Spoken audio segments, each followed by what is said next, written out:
Hello everyone, welcome back to my YouTube channel. पिछली video में हमने पढ़ा कि नाउन्स नंबर क्या होते हैं और आज की इस वीडियो में हम डिस्कस करने वाले हैं कि जेंडर किसे कहते हैं और जेंडर के कितने प्रकार होते हैं और एक एक करके उन प्रकार के बारे में हम डिस्कशन करेंगे। तो चलिए बिना कुछ देर के वीडियो को शुरू करता हूँ। नमस्कार दोस्तों, मेरा नाम है राहुल और आप सभी देख रहे हैं टारगेट क्लासेस को। तो आज का हमारा टॉपिक है जेंडर। जेंडर का मतलब होता है लिंग। अब जेंडर किसे कहते हैं? तो जेंडर उसे कहते हैं जो हमें बताता है कि वह नर है या मादा है, यानी कि वह स्त्री है या पुरुष है। तो जेंडर मुख्य रूप से 4 प्रकार के होते हैं। वो कौन कौन से होते हैं चलिए जान लेते हैं। सबसे पहला है मैस्कुलिन जेंडर यानी कि पुल्लिंग।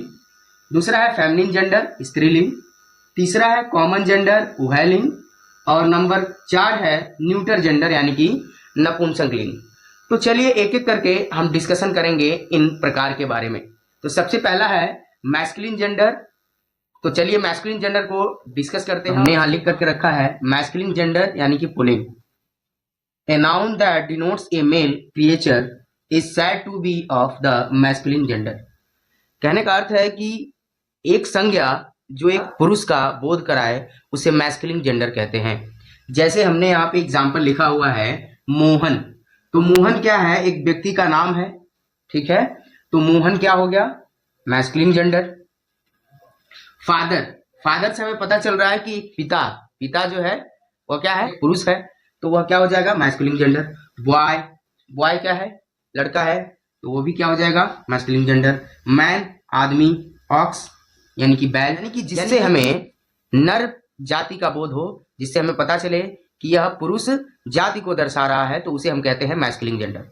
तो चलिए इसी क्रम में आगे बढ़ते हैं और पढ़ते हैं कि फेमिनिन जेंडर क्या होता है। फेमिनिन जेंडर क्या होता है चलिए देख लेते हैं।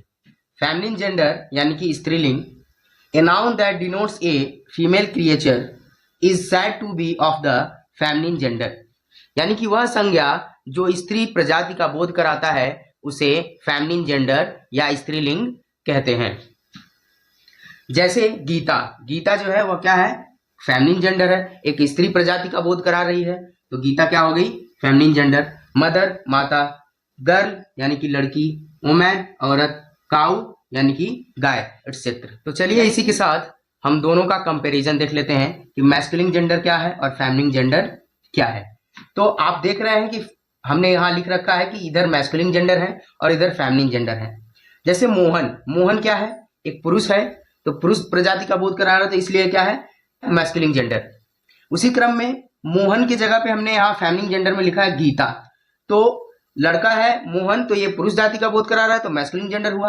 गीता जो है वह स्त्रीलिंग का बोध करा रही है, तो क्या हो गई? Feminine gender. फादर पिता, माता, ये फेमिनिन जेंडर हो गई। बॉय लड़का, मैस्कुलिन जेंडर है। गर्ल लड़की, फेमिनिन जेंडर है। मैन आदमी जो है मैस्कुलिन जेंडर है। वुमेन औरत, फेमिनिन जेंडर है। ऑक्स यानी कि बैल, मैस्कुलिन जेंडर है। काऊ फेमिनिन जेंडर है। तो आशा करता हूं कि आपको ये कंपैरिजन क्लियर हो गया होगा कि मैस्कुलिन जेंडर और फेमिनिन जेंडर में क्या अंतर है। तो चलिए इसी क्रम में जान लेते हैं कि कॉमन जेंडर किसे कहते हैं। कॉमन जेंडर उभयलिंग। The common gender denotes that the noun is either a male or female. एक जो कॉमन जेंडर होता है यानी कि जो उभयलिंग होता है वह स्त्री जाति और पुरुष जाति दोनों का बोध कराता है। दोनों हो सकते हैं कॉमन जेंडर में, चाहे वह स्त्री भी हो सकता है और पुरुष भी हो सकता है। जैसे हमने यहाँ पे एग्जाम्पल लिख करके रखा है, जैसे टीचर। तो टीचर से हमें यह पता नहीं चलता है कि वह टीचर यानी कि अध्यापक जो है वह पुरुष है या स्त्री है। डॉक्टर, डॉक्टर जो है ये भी चिकित्सक, इससे यह पता नहीं चलता है कि जो डॉक्टर है वह फीमेल है या मेल है, यानी कि स्त्री है या पुरुष है। फ्रेंड दोस्त, यानी कि जो दोस्त है वह स्त्री भी हो सकती है और पुरुष भी हो सकता है, तो इससे ये पता नहीं चलता है क्या है, यानी कि वह स्त्री है या पुरुष है। इनेमी चल रहा है, इनेमी से पता नहीं चल रहा है कि वह स्त्री है या पुरुष है।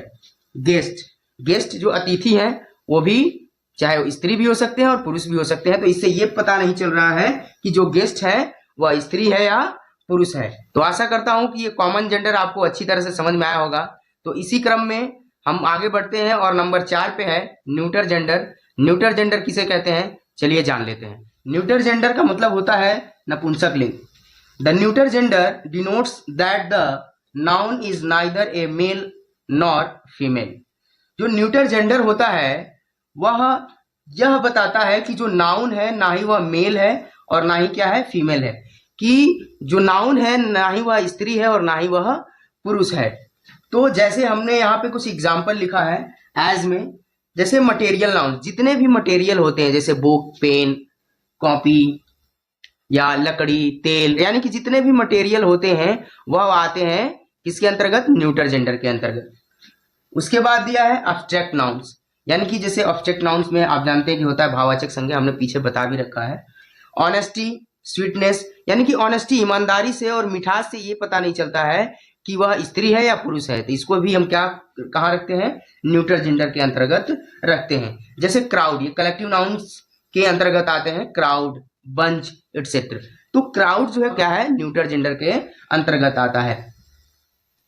उसी तरह से इंसेक्ट्स, लोअर क्रिएचर्स, इंसेक्ट्स यानी कि कीड़े और जो छोटे प्राणियां होती हैं वो भी क्या होती हैं, न्यूटर जेंडर के अंतर्गत आती है। जैसे एंट, एंट को देखने से यह नहीं पता चलता है कि वह नर है या मादा है, तो इसलिए हम इसे न्यूटर जेंडर के अंतर्गत रखते हैं। क्रो, क्रो को भी देखने, यानी कि कौवा को देखने से हमें यह पता नहीं चलता कि वह क्या है, वह स्त्री है या पुरुष है, ये हमें पता नहीं चलता। तो क्रो को भी हम कहाँ रखेंगे, न्यूटर जेंडर के अंतर्गत रखेंगे। बेबी, बेबी यानी कि जो नवजात शिशु होता है उसे देख करके, उसके फेस को देख करके ये पता नहीं लगाया जा सकता है कि वह स्त्री है या पुरुष। तो बेबी को भी हम क्या कहाँ रखते हैं, बेबी को भी हम न्यूटर जेंडर के अंतर्गत रखते हैं। तो आशा करता हूं कि आपको जेंडर आज अच्छे तरीके से क्लियर हो गया होगा। चलिए मिलते हैं अगली वीडियो में एक नए टॉपिक के साथ, तब तक के लिए धन्यवाद।